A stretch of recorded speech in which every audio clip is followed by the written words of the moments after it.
Hello बच्चों, good morning. मैं doctor मधु सरिता madam आपको सेकेंड ईयर में साइकोलॉजी पढ़ाती चली आ रही हूँ। और ये मैं चैप्टर आपको पढ़ा रही थी मनोवैज्ञानिक परीक्षण एवं निर्देशन।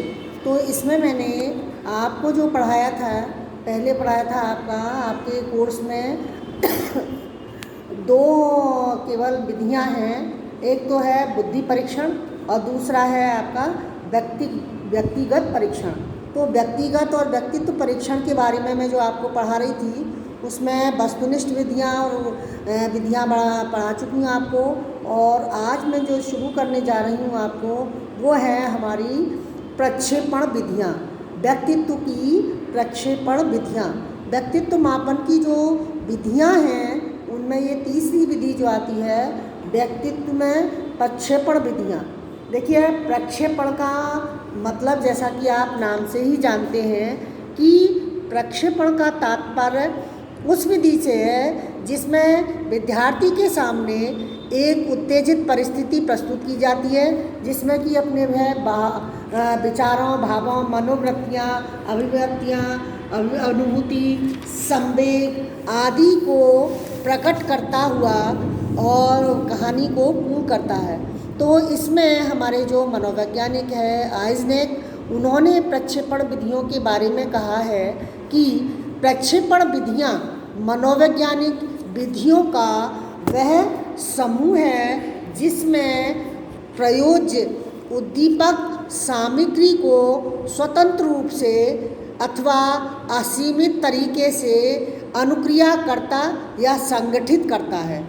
ये जो प्रक्षेपण जो विधियां हैं, इनका जो प्रयोग है, इन विधियों का मानसिक चिकित्सा में, व्यक्तियों को परामर्श देने में, आदि बातों में, मानसिक रोगियों के निदान में आदि में इनका प्रयोग किया जाता है।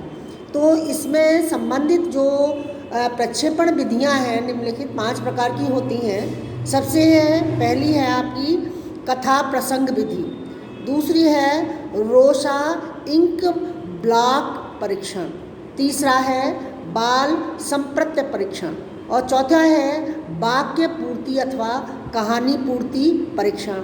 और 5वीं जो विधि है उसका नाम है चित्र साहचर्य परीक्षण। तो इस विधि में जो है सबसे पहले मैं आपको जो बता रही हूँ वो है हमारी कथा प्रसंग परीक्षण। जैसा कि बच्चों आप नाम से ही जानते हैं कि कथा किसी चीज़ की कहानी के रूप में वर्णन करना या किसी को बताना, वो हमारा कथा प्रसंग कहलाता है।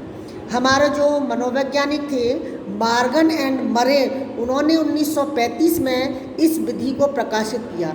उन्होंने इसमें 10 चित्र ब्लैक एंड वाइट पुरुषाकृति के थे और 10 चित्र जो थे वो महिला आकृति के थे और 10 चित्र जो थे वो मिले जुले आकृति के चित्र थे।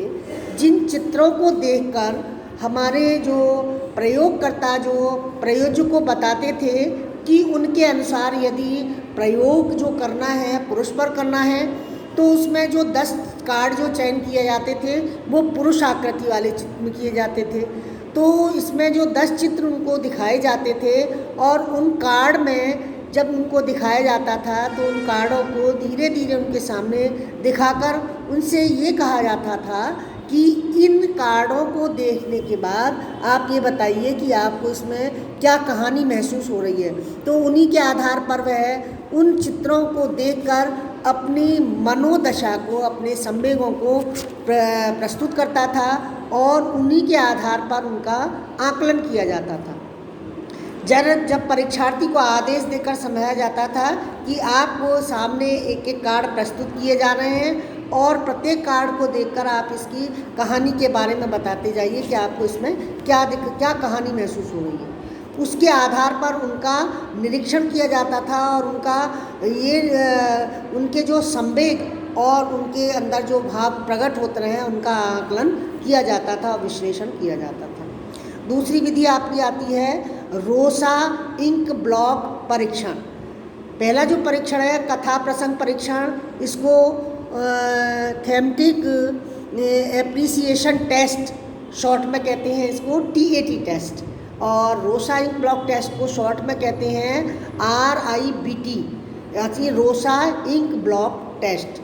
तो रोसा इंक ब्लॉक टेस्ट में जैसा कि मैंने ये ग्रुप पर डाल दिया है, एक आकृति इस तरह की दिखाई जाती है। इसमें जो 10 कार्ड होते हैं, 5 कार्ड तो ब्लैक एंड वाइट होते हैं और 5 कार्ड कलर्ड वाले होते हैं। इसमें से लास्ट वाले जो 3 कार्ड होते हैं 8, 9 और 10, वो जो कार्ड होते हैं वो मिक्स कलर वाले होते हैं, कलर प्रिंट हो। तो उसमें देखकर उनका जब परीक्षण किया जाता है तो परीक्षणकर्ता जो परीक्षार्थी या सब्जेक्ट को ये बताता है कि आपको ये जो कार्ड में जो आकृति दिखाई दे रही है, इस आकृति में आपको क्या दिखाई दे रहा है। आपको इसमें आकृति में पुरुष की आकृति दिखाई दे रही है या किसी महिला की आकृति दिखाई दे रही है या कोई प्राकृतिक दृश्य दिखाई दे रहा है या कोई वस्तु दिखाई दे रही है। तो इसके आधार पर उनके उत्तरों का आकलन किया जाता है और उनका विश्लेषण किया जाता है। इनमें 4 चीज़ों को ध्यान में रखा जाता है, स्थान, विषय और जो है इसके आपके गुण और समय। स्थान, किस स्थान आपको दिखाई जा रहा है, इसमें स्याही के जो धब्बे दिखाई दे रहे हैं उनमें क्या स्थान दिखाई दे रहा है। इसकी विषय क्या है जो मैंने बताया, इसकी प्रकृति क्या है, प्राकृतिक दृष्टि दिखाई दे रहा है या पशु दिखाई दे रहा है या कोई मनुष्य को दिखाई दे रहा है। तीसरा है इसमें गुण, परीक्षार्थी को धब्बे की जो बनावट है सो गुण, उसको कहते हैं कि इसके रंग जो हैं वो के कारण उसमें क्या गति है उसमें। इसे समय, इसको परीक्षण करने में कितना समय लगा, इसके बारे इन चीज़ों का अवलोकन किया जाता है। तो ये जो मैंने जो चित्र डाला है, इसमें चित्र में देखकर स्वाभाविक है, ये स्याही का रोसा इंक ब्लॉक प्रिंट जो डाला है, इसको देखकर स्वाभाविक जनरली जो आंसर देते हैं वो देते हैं कि ये जो बनावट है हमें एक चमगादड़ की आकृति की दिखाई दे रही है। तो उसके बाद उनका आकलन किया जाता है। नेक्स्ट आता है बाल संप्रत्य परीक्षण, चिल्ड्रन एप्रिसिएशन टेस्ट, इसको शॉर्ट में बोलते हैं CAT। इस विधि के द्वारा जो इस विधि का जो निर्माण किया था वो थे अर्नेस्ट कृष्ण ने इस विधि का निर्माण किया और यह जो विधि थी वह 11 वर्ष तक के बच्चों के लिए तैयार की गई थी। और इसमें जो चित्र दिखाए गए थे वो 10 चित्र होते थे, वो किसी न किसी जानवर से संबंधित होते थे। इनको जो दिखाया जाता था उनके माध्यम से बालक की विभिन्न समस्याओं को इनके बारे में बताया जाता था और पारस्परिक उनकी प्रतियोगिता और उनके संघर्ष क्या चल रहा है उनके अंदर, उसका आकलन किया जाता था। नेक्स्ट आती है आपकी वाक्य पूर्ति अथवा कहानी पूर्ति परीक्षण, जिसको सेंटेंस और स्टोरी कंप्लीट टेस्ट इंग्लिश में और शॉर्ट में इसको बोलते हैं SCT। तो इस परीक्षण का जैसा कि नाम से ही आप समझ रहे हैं कि वाक्य की पूर्ति करना, कि रिक्त स्थान जैसे दिए होते हैं हमारे क्वेश्चन आंसर में, उनकी पूर्ति करनी होती है। इसी तरह से एक वाक्य दिया होता है या कहानी का एक पार्ट दिया होता है, उसको देखकर हमें उनको पूरा करना होता है। और उनके पास जो इसके तरह से इनको करने के बाद फिर उनका निरीक्षण किया जाता है कि व्यक्ति इसमें क्या कहानी बता रहा है इनको देखकर कार्डों में। नेक्स्ट आता है आपका चित्र साहचर्य परीक्षण, पिक्चर एसोसिएशन टेस्ट, इसको हम शॉर्ट में PAT बोलते हैं, PAT टेस्ट। तो इसका जो दूसरा है, इसका जो रचनाकार थे इन्होंने जो प्रतिपादित किया PF स्टडी टेस्ट इनको कहते हैं, जो रोजेनविंग ने 1944 में इस टेस्ट का परीक्षण का रचना की और उन्हीं के नाम से इस टेस्ट को जाना गया। इसमें क्या होता है, जो कुछ जो चित्र दिए होते हैं वो प्रत्येक परीक्षार्थी में 24 चित्र कार्टून वाले दिए होते हैं। उनमें कुछ चित्र कार्टून वाले भी होते हैं, कुछ कहानी से संबंधित होते हैं। तो उनको देखकर बच्चे का जो मानसिक दशा है कि वो क्या प्रस्तुत कर रहा है उसमें उनका मूल्यांकन किया जाता है कि जो बच्चा क्या उसमें कह रहा है कि बच्चे की एग्रेसिव व्यवहार है, उनको देखकर क्या इनके साथ खेलना चाहता है, उनकी व्यवहार का निरीक्षण किया जाता है।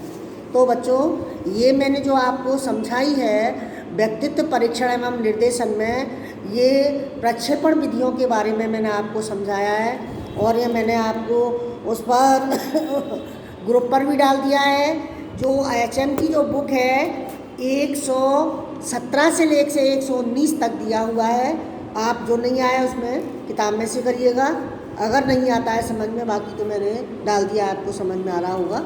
थैंक यू बच्चों।